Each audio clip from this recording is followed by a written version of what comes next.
ganda guys si Gerardo. Wow. Ang ganda-ganda ng...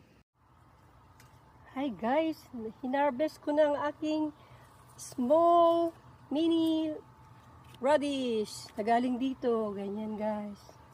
Ito na siya.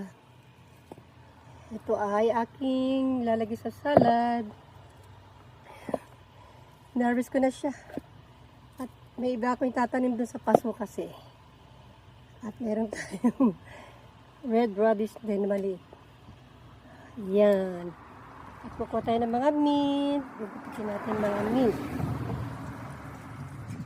Yan. Mag-harvest tayo ng mga mint. Guys, ayan. Ang dami na nating na-harvest na mint. Ayan. At tomatoes. And ayan yung mga radish natin. Napakainit kasi. Ayan. Nakuha ko na itong salad natin yan. Wala na kasi ako ng mint. Ha? Pinapa-dry ko siya. Pinapa-initan.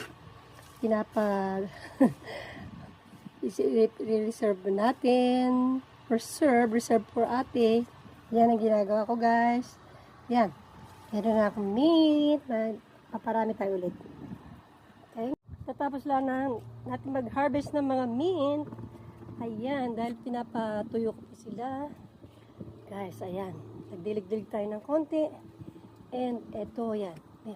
May bunga na ulit ating hindi maangang na chili. And ito, dala ni Kuya na mga mapupula.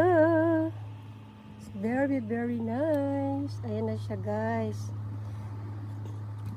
Ayan, namumula-mula na siya. Kumpul na ng aking spicy chili. And this side, kahit nakinain sila ng mga insekto, tumutubo natin green pepper. Ayan guys, may mga malilit na silang bunga. Ayan, ang haba na taas-taas nila. Tsaga-tsaga lang tayo guys. Ito may mint din tayo dito. Ayan mga mint. Ayan, oops. Ayan. Andun, marami tayong tanim na sa likod. Sobrang init guys. Hindi ko makaya yung init. At paunti-unting dilig. Kagabi alas 10 p.m. o 10:30 ata. Dilig-dilig tayo. So ayan guys. Nag-harvest tayo ng konti. Dito may tatanim tayong bago. Sa paso na yan. Ito meron tayong bagong pepper. Yan. Hindi pa natin maayos. Pagdating ko yung mag-ayos naman tayo. Hindi ginang anak sa akin. Namumulaklak pa si carnation. Okay.